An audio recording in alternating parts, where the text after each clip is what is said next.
అహంభావ మాటలు బల్క్ మాటలు పల్లరాజేశ్వర రెడ్డి ఎమ్మెల్యే గారు, రాజయ్య ఎక్స్ ఎమ్మెల్యే గారు చౌకబారు విమర్శలు చేస్తున్నారు. దీన్ని నేను తీవ్రంగా ఖండిస్తున్నాను. పల్లరాజేశ్వర రెడ్డి గారు నిన్న జనగామలో మాట్లాడుతూ 800 కోట్లు కాదు కదా, 8 పైసలు కూడా తీయలేదు అని ఒక మాట మాట్లాడారు. ఆ మాటలో ఆయన అహంకారం, ఆయన బలుపు స్పష్టంగా కనిపిస్తున్నారు.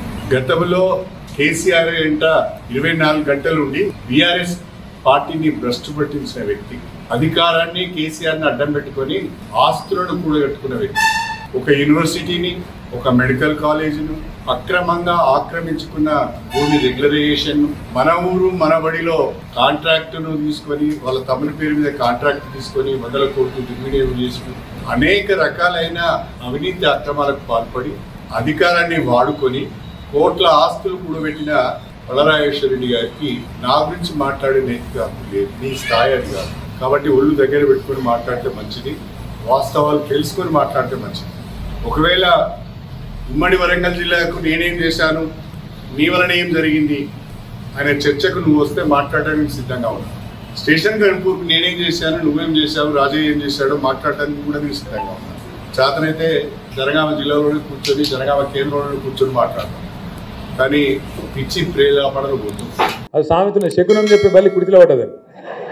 అరే అసలు తెల్లారలేస్తే నీతులు మాట్లాడతాడు, ఏదో పెద్ద పెద్ద నీతివంతమైన మాటలు. ఆయన ఒక్కడే మేధావి, ప్రపంచంలో లేడీ ఎవరికి తెలియలేదు, ఈయనకేమున్నది అన్నట్టు పోజులు కొడతాడు.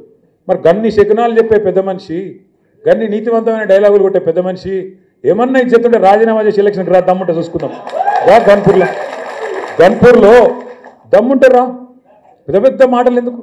ఓ పెద్ద భీకరమైన డైలాగులు, బీభత్సమైన పోజులు. గాల్లె గెలుసుడు కాదు కదా. నిజంగానే నీ రేవంత్ రెడ్డికి, నువ్వు చేరిన కాంగ్రెస్ పార్టీకి ఏమన్నా దమ్ముంది, ప్రజల ఆదరణ ఉంది అనుకుంటే రాజీనామా పెట్టు రా. ఒక్క కడియం శ్రీయనే కాదు, 10 మంది వాళ్ళు ఏమనుకుంటారో నాకు తెలియదు కానీ తప్పించుకోజాలరు.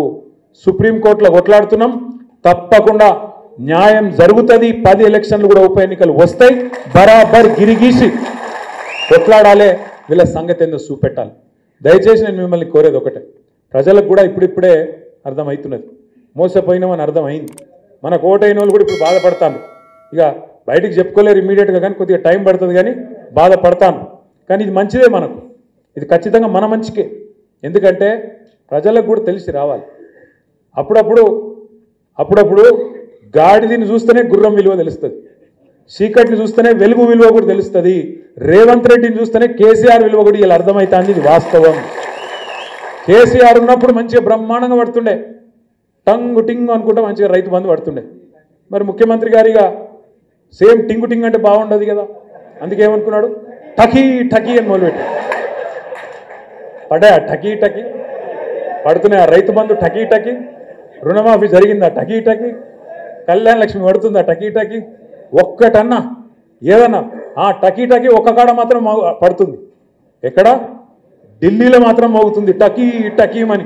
ఇటుకెళ్ళి సంచులు మోయాలి, ఢిల్లీలో ముఠ చెప్పాలి, పదవిగా పడుకోవాలి. గంతే కదా, ఒక్కటే ఉన్నది టకీ టకీ అని దోసుకోవాలి. ఇక్కడ బిల్డర్ల కాడ, కాంట్రాక్టర్ల కాడ, భూముల సెటిల్మెంట్ల కాడ గదే పని. ఏం చెప్తున్నా 14-15 నెలలకెళ్ళి అంటే గది ఒక్కటే పని మాత్రం జోరుగా నడుస్తూ ఉన్నది.